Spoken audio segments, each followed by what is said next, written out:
Muy bien, como les iba diciendo, vamos a trabajar el tema número 5, el penúltimo tema de esta materia, la intervención del Estado en la educación. Objetivo: establecer, analizar y examinar las diferentes formas en las que el Estado contribuye con la educación. Claro que enfocándonos obviamente al sistema educativo mexicano, ya que cada país tiene y maneja sus propias características con respecto a la forma que en sus gobiernos intervienen directamente en el servicio educativo. Vamos a ver un total de 6 subtemas. El primero es las políticas del financiamiento educativo. El segundo es el financiamiento de la educación. Luego veremos los problemas que hay con el financiamiento de la educación, la utilización de los recursos, los actores en las políticas educativas y la participación social. Y por último, escucharemos algunas propuestas, analizaremos más bien y reflexionaremos sobre algunas propuestas o alternativas de solución al problema de la mala gestión financiera de la educación en México. Porque sí, ese es el verdadero problema que hay en nuestra educación mexicana. Existe una mala gestión, una mala administración de los recursos, y eso se puede ver visualizado en todo lo que acontece o lo que sucede en nuestro país con respecto al tema de la educación. El Estado es pieza fundamental para la impartición de la educación en un país. La economía de la educación estudia la manera en la que éste se distribuye los recursos. En esta unidad se conocerá cómo es que el Estado proporciona los recursos y cómo el sistema educativo mexicano utiliza tal dinero. Para empezar, tenemos que hacer un análisis relativo de a dónde se va toda la inversión del presupuesto federal que se destina cada año para lo que viene siendo la educación, sobre todo analizando la educación básica, que es el pilar para los demás niveles que conforman la educación en México. Prácticamente, las políticas de financiamiento para la educación siempre formarán parte de lo que está estipulado y de lo que debe trabajar un gobierno o el Estado. De acuerdo a esta gráfica que se presenta en pantalla, se nos hace la interrogante: ¿en qué se gastan los recursos públicos? Aquí podemos ver los diversos conceptos en los que prácticamente se destina lo que viene siendo el presupuesto en educación, sobre todo en la educación básica. Yo les había comentado en clases previas que aproximadamente el 90% del presupuesto se destina directamente a las nóminas. Y aquí lo podemos ver en esta gráfica, aunque pues relativamente el número es cercano, en teoría nos está diciendo que la mayoría del presupuesto va directamente a lo que viene siendo sueldos y salarios. Un porcentaje correspondiente o en menor grado, pero que igual, se acuerda la gráfica, es de mayor proporcionalidad, vendría siendo las becas para los alumnos, la infraestructura, el porcentaje destinado a autoridades educativas, los materiales educativos, vinculación con la comunidad, el análisis del currículo y programa nacional de estudios, la evaluación a los docentes, lo que viene siendo apoyos sociales y por último la formación profesional docente. Todos estos datos están acomodados de mayor a menor porcentaje. Esto nos da a entender las prioridades que el gobierno federal determina para lo que viene siendo la asignación de los recursos presupuestarios.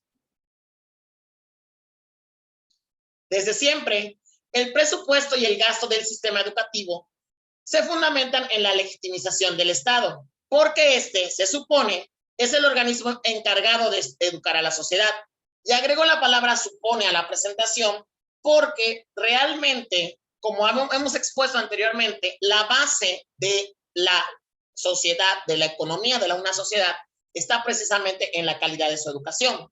Por lo tanto, el gobierno tiene la expresa obligación de contribuir y de educar y de formar a su sociedad.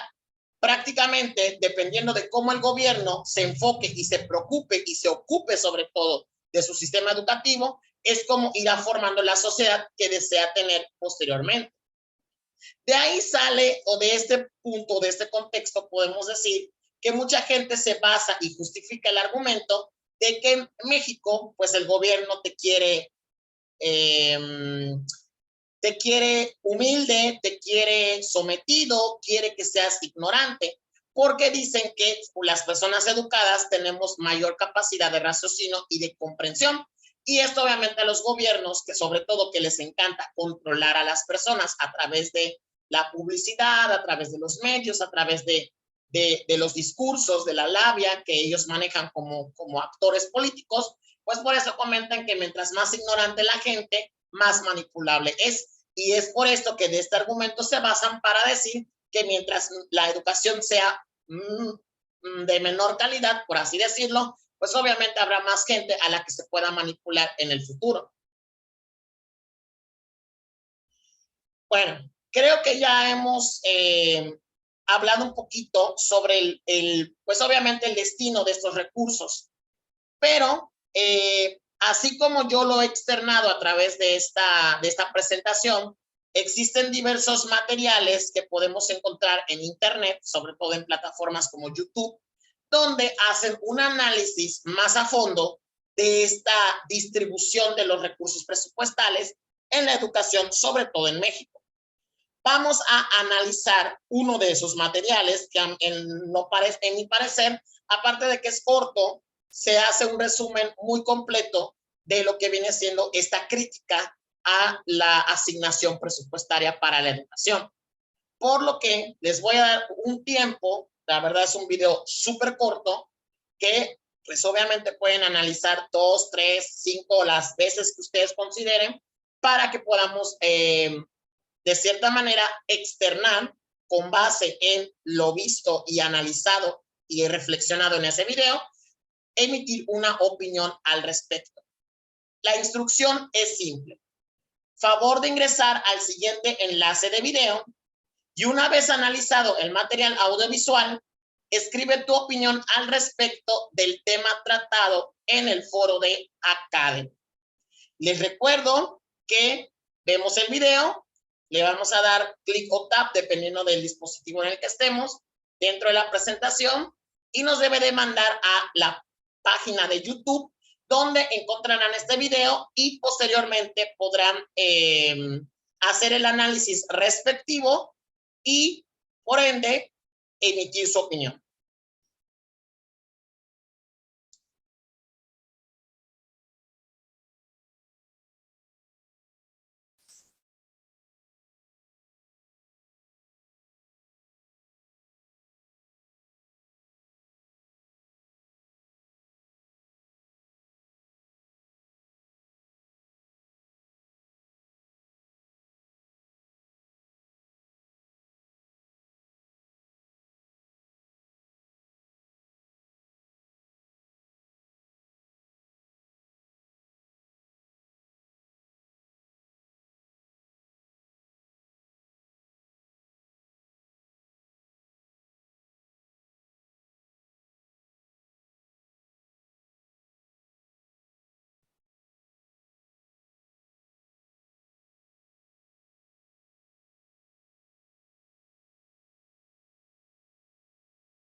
En México destinamos más de 635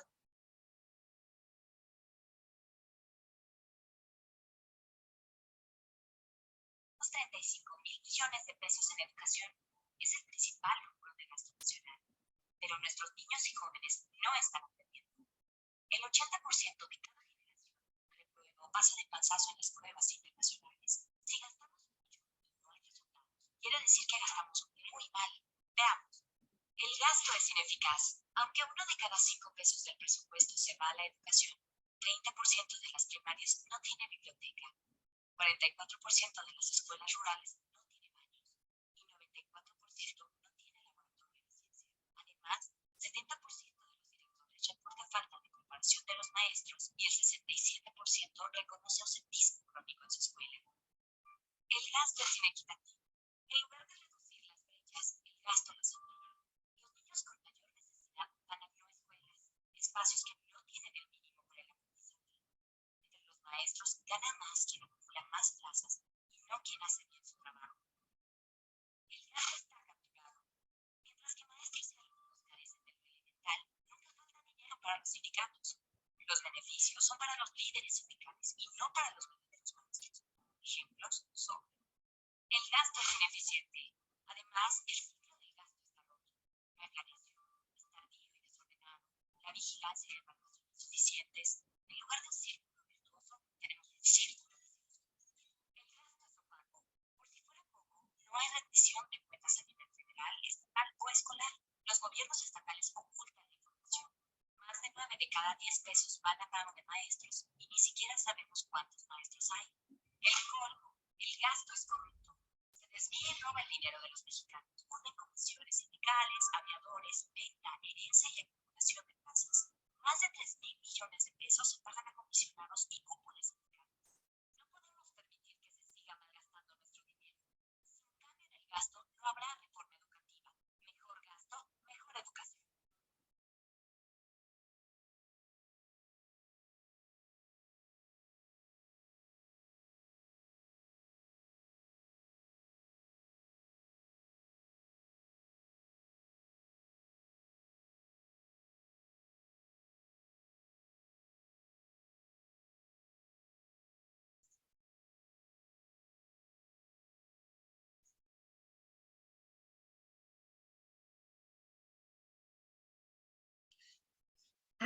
Si se han tomado la oportunidad de analizar el video que les mandé analizar o ver, podrán darse cuenta de que el análisis a la educación en México respecto a su presupuesto monetario, pues obviamente hay muchos errores, inconsistencias, situaciones que generan una especie de desánimo respecto a, pues, cómo queremos nosotros como profesionales de la educación contar con todo este apoyo para hacer nuestro trabajo de la mejor manera posible y darnos cuenta que los recursos que se distribuyen para nuestro sector, pues desafortunadamente son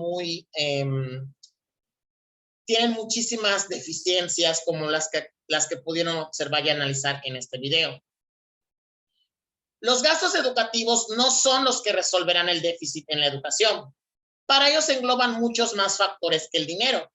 Algunos de estos son las políticas implementadas para el desarrollo educacional de un país, las dificultades de distribución por el aspecto geográfico, las desigualdades sociales y que ciertos estados reciben menos dinero.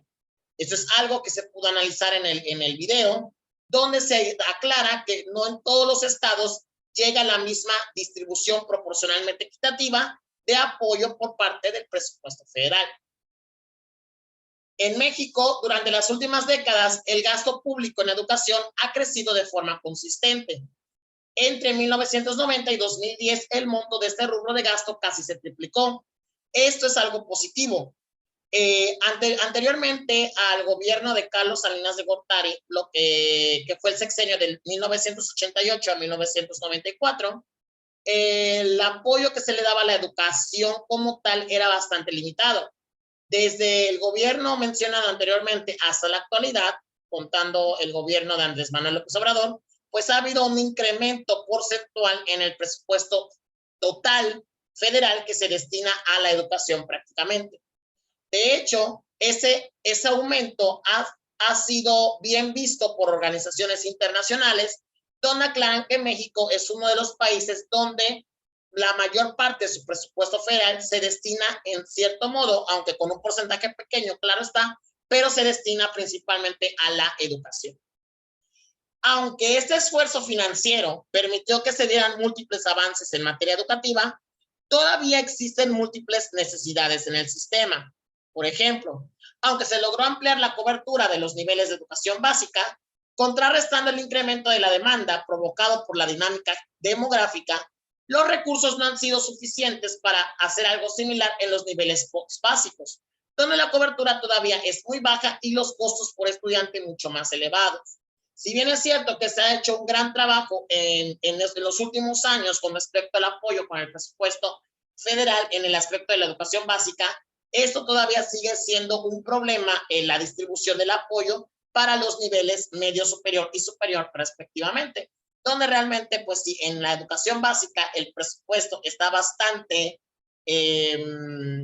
afectado por muchas políticas indebidas e incorrectas, pues en el aspecto de los niveles superior y medio superior, pues obviamente la historia es mucho peor con respecto a este antecedente. Asimismo, tampoco han sido suficientes para cubrir las múltiples carencias que aún subsisten en todos los niveles y modalidades del sistema educativo, lo cual provoca que existan muchas desigualdades con respecto a los recursos humanos, físicos y pedagógicos con los que cuentan las distintas instituciones y centros escolares que conforman el sistema educativo mexicano. Y sí, todavía a 2022 siguen existiendo lugares y comunidades donde las escuelas no son realmente espacios adaptados, acomodados y con la infraestructura necesaria para poder ser considerados escuelas como tal. Por lo que sí, todavía a pesar del incremento en el presupuesto a la educación por parte del gobierno mexicano, todavía se siguen reflejando carencias independientemente de esa mejora en el presupuesto. Esa situación provoca amplias desigualdades educativas que se manifiestan entre regiones, entidades federativas y localidades, afectando consistentemente a aquellos sectores de la población donde existen menores recursos. Este hecho de por sí vulnera abiertamente la responsabilidad que tiene el gobierno para asegurar el derecho a que todos los mexicanos reciban una educación de calidad, así como las posibilidades que tiene el país de avanzar hacia mejores niveles de desarrollo social y económico.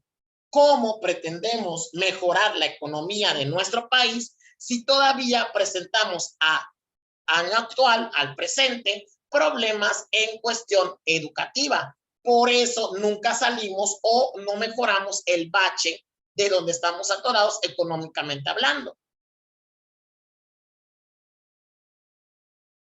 En el contexto mundial, el conocimiento se ha instituido en la base del desarrollo social y económico, esto constituyendo a la inversión educativa en un factor fundamental para lograrlo. Esto es así en tanto que solo con una mayor y mejor educación, los países podrán contar con personas capaces de afrontar todos los retos que una economía requiere para poder ser activos de manera más globalizada, para consolidar su democracia y para avanzar hacia una mayor equidad, igualdad y participación social. Por ello, los recursos que se deben destinar a la educación deben ser una inversión estratégica por parte de los gobiernos. Hay que reconocer que la educación no es el único factor del cual depende el desarrollo, pero sí es un elemento imprescindible e indispensable para lograr el crecimiento económico en una sociedad, en este caso en la nuestra. En México, sin embargo, todavía existen diversos problemas relacionados con los procedimientos de asignación, distribución y uso de los recursos públicos que se destinan a la educación. Esto impide que el gobierno pueda cumplir con el derecho y su obligación constitucional y humana de darle a los mexicanos una educación que se diga es digna de calidad. Y es que el financiamiento, como se mencionaba en el video, no es claro, no hay una transparencia, a pesar de que existen organismos dentro del gobierno que se enfocan a la transparencia y la rendición de cuentas. parece ser que en el área educativa no hay una aclaración como tal o hay una desvirtualización de la información. Esto provoca que haya desconfianza y una inseguridad en lo que realmente se está invirtiendo en la educación en México.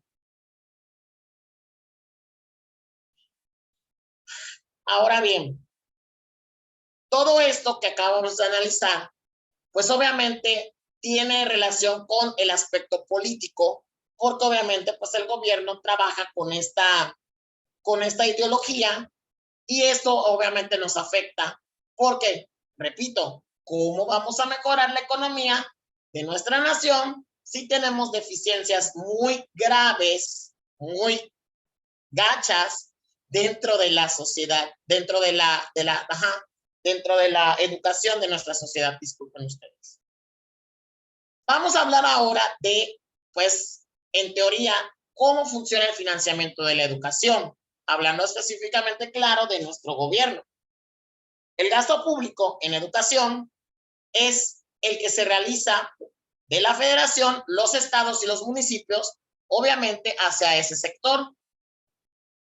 Hay que reconocer que el gasto ha sido mínimo, pero como lo mencioné en punto anterior, ese se ha ido incrementando poco a poco con cada cambio de gobierno a lo largo del tiempo.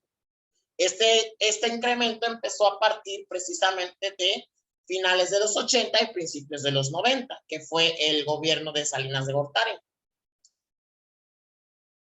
El gasto por alumno en nuestro sistema educativo mexicano es bastante bajo, comparándolo con otros países que conforman la Organización para la Cooperación y Desarrollo Económicos. En el programa de la educación del 2010, de acuerdo a datos estadísticos, se expone que México invierte un 5.7% de su presupuesto total en educación. Este porcentaje con el paso de los años ha ido incrementando.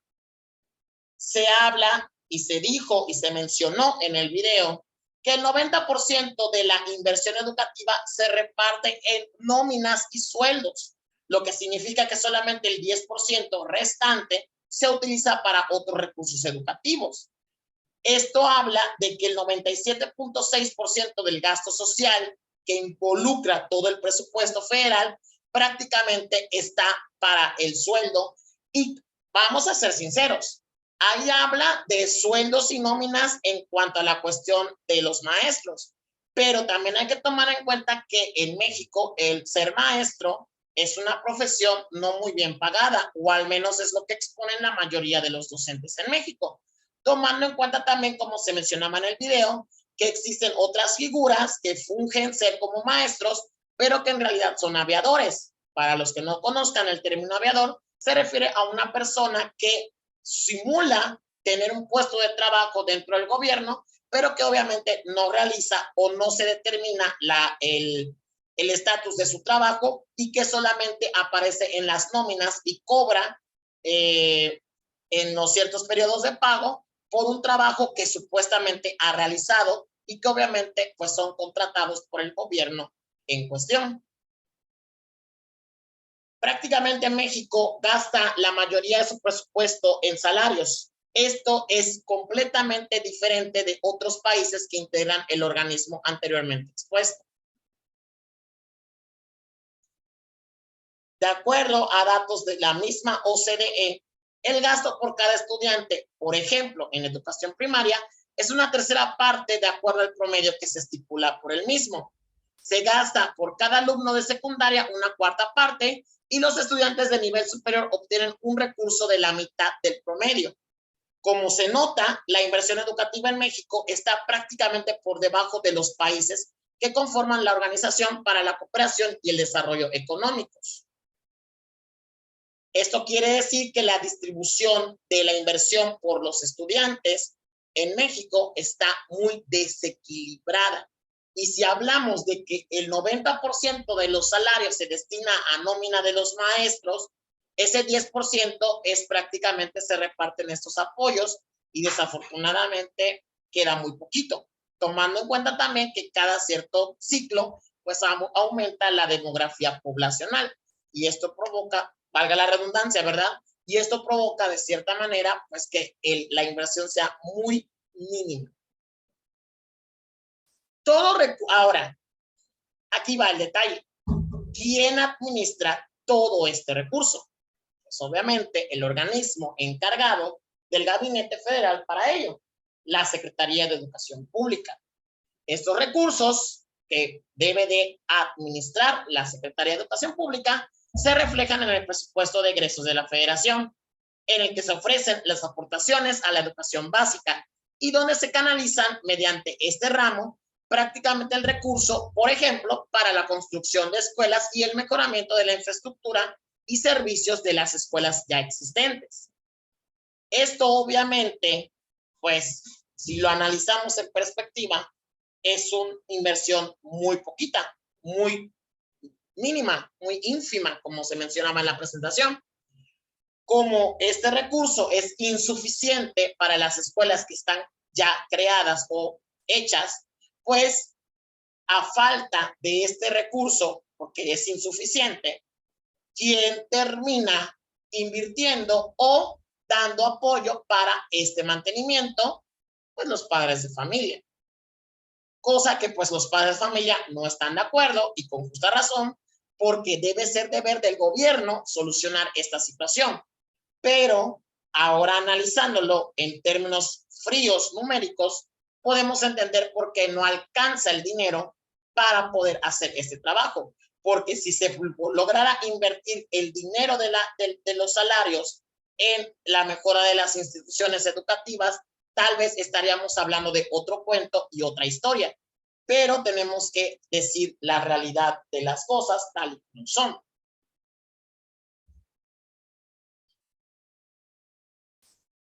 ¿Cuáles son los problemas principales que se han detectado de acuerdo a diversos teoristas y pedagogos en los últimos años con respecto al financiamiento educativo mexicano?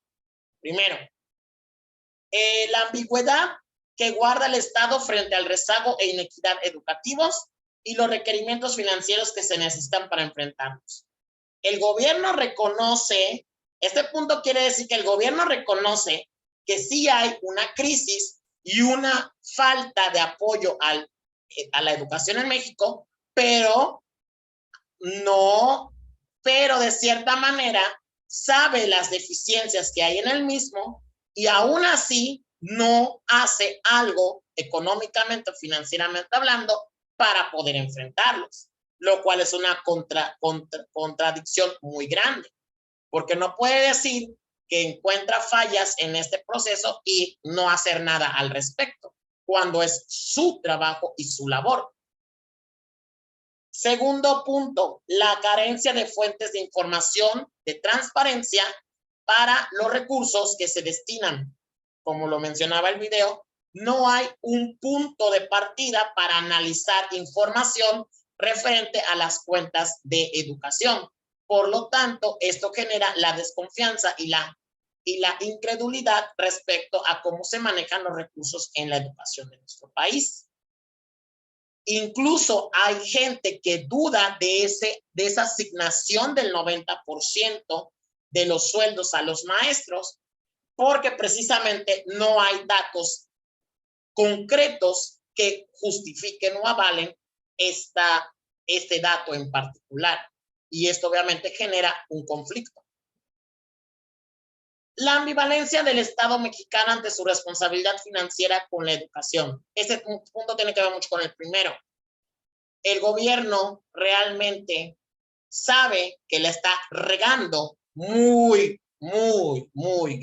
gravemente y aún así no pone de su parte para solucionar o dar una alternativa de solución.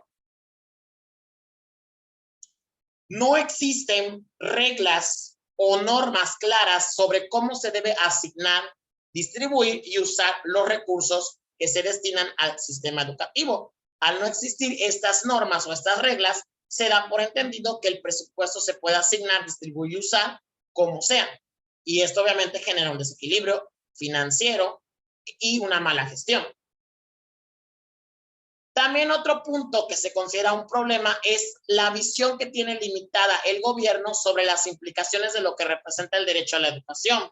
El gobierno menciona que da una educación de calidad, pero no hace el esfuerzo por darla o cumplir con esa labor. y a veces se pasa por, entre comillas, el arco del triunfo, muchas recomendaciones que los organismos internacionales advierten sobre su mala gestión administrativa y financiera. Y pues sí, escuché tu opinión, muchísimas gracias, yo decido qué hacer. Pero bueno, así es nuestro gobierno mexicano lindo y querido. Otro punto o un conjunto de puntos que también se pueden considerar un problema en sí son las terribles ineficiencias que hay en el uso de los recursos educativos. Las altas tasas de reprobación, abandono y eficiencia terminal, aunque en este punto creo yo que podríamos hacer un pequeño paréntesis tomando en cuenta esta cuestión de la reprobación.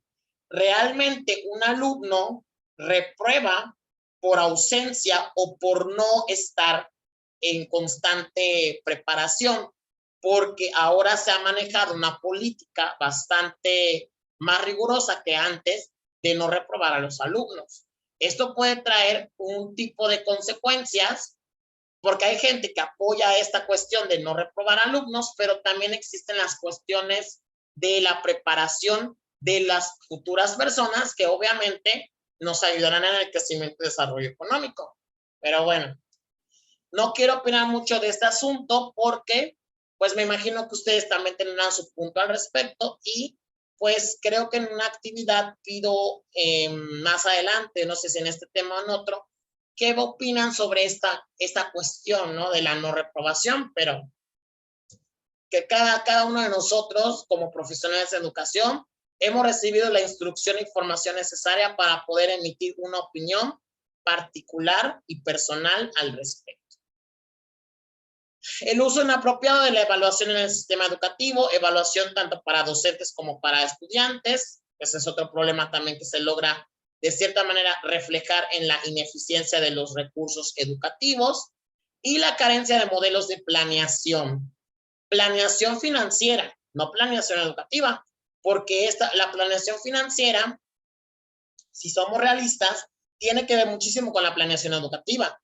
A veces tenemos que invertir en material y el material realmente no lo paga la escuela. En algunos casos sí, pero en otros casos quien hace la inversión de su sueldo, de su salario, de su nómina para material educativo, la verdad, hay que reconocerlo, en México la mayor parte lo hacen los docentes y a veces los padres de familia o ambos.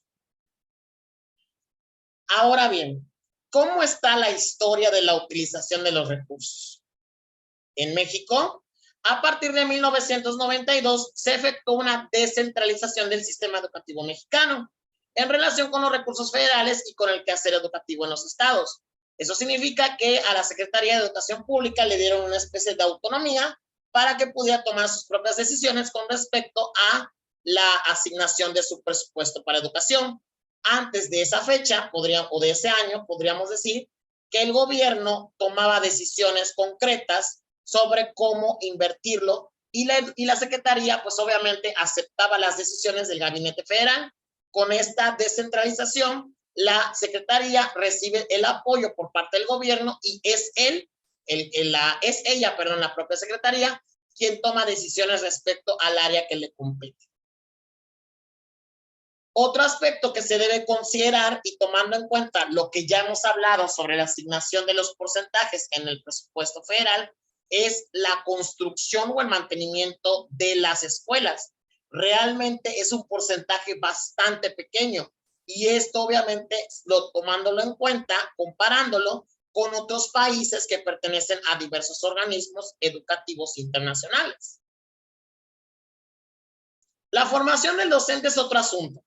Si analizamos la gráfica que vimos al principio de la clase, podemos darnos cuenta que la formación se deja para muy de último. Si de por sí para el mantenimiento y la construcción de escuelas es un porcentaje muy pequeño, para la formación del docente lo es más. Prácticamente esto de no invertir en la formación educativa trae como consecuencia que la formación para los docentes sea muy ínfima y de baja calidad. Esto se puede ver reflejado precisamente con las escuelas normalistas, donde realmente los profesores, al no contar directamente con el apoyo del presupuesto federal, las escuelas normalistas tienen que hacer muchísimas cosas por fuera para poder realmente tener un recurso para la inversión en la preparación de los futuros profesionales en educación. Sí, como pueden, creo que a estas alturas, o si ya has llegado hasta esta parte del video, creo que hemos hablado más de cosas negativas y deprimentes. Y en parte, eso es algo que siempre he externado con los alumnos con los que he tomado esta materia. Y es que sí, esta historia no ha cambiado.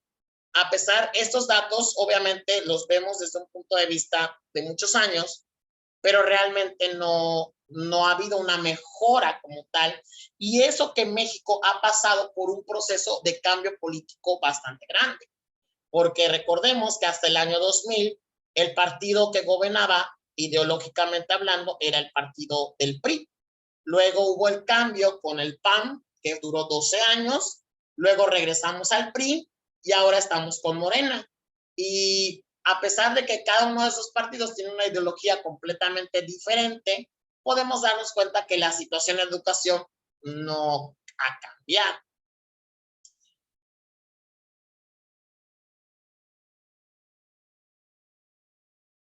Un alto porcentaje de los recursos se destina para sueldos, aproximadamente un 90%.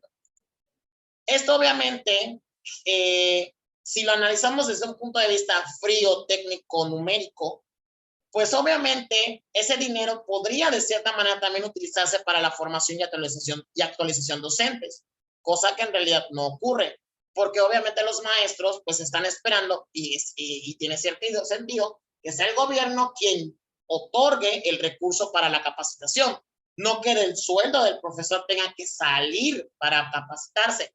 Y conocemos historias donde realmente hay maestros que de su sueldo tienen que pagar su propia preparación y su propia capacitación.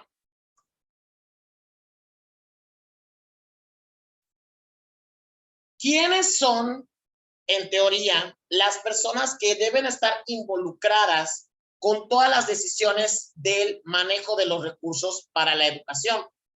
Realmente, a quienes deben de considerar o se consideran dentro de lo que vienen siendo las decisiones de política educativa sobre los recursos económicos, vienen siendo estos actores que se mencionan en esta lista.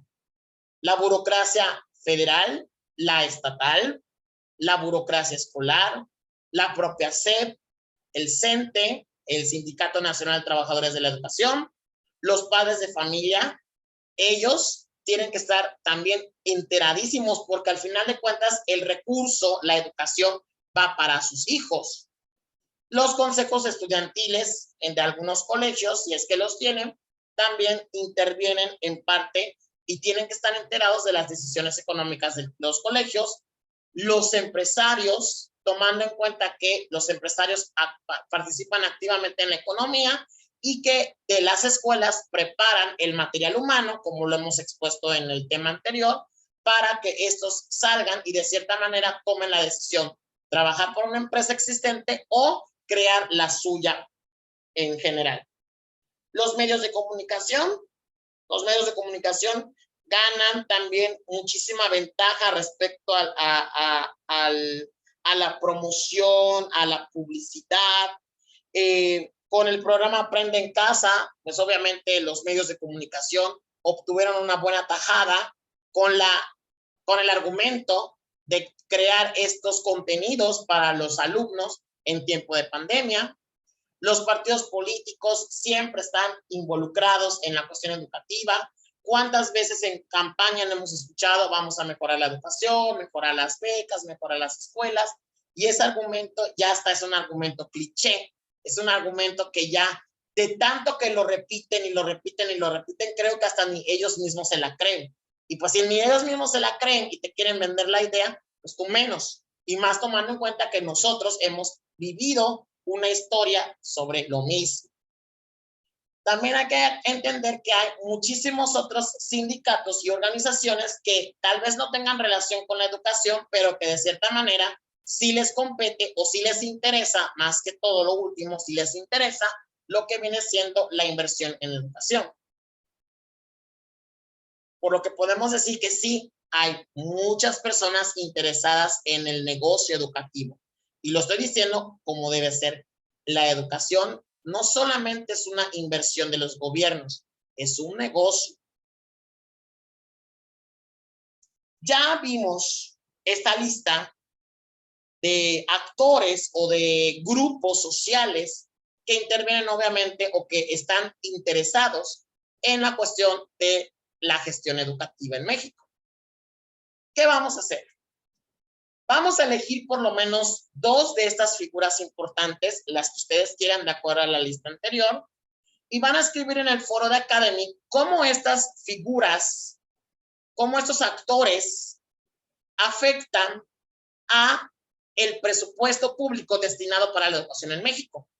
Si, por ejemplo, eligen a la SEP y al CENTE, ¿cómo es que la SEP y la CENTE, de cierta manera, su involucramiento en el presupuesto público afecta el cómo se utiliza ese recurso en México?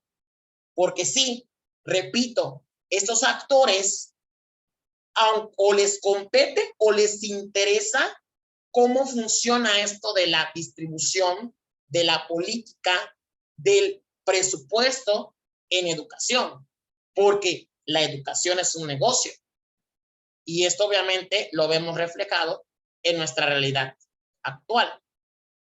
Vamos a elegir esas dos figuras y armamos nuestra opinión respecto a la participación de estas figuras en las políticas presupuestales y en el recurso asignado a la educación en México.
Vamos a cerrar la clase, o más bien la presentación, con la última parte donde nos mencionan las propuestas o alternativas de solución al problema de la mala gestión financiera de la educación en México. ¿Cuáles son estas propuestas o alternativas?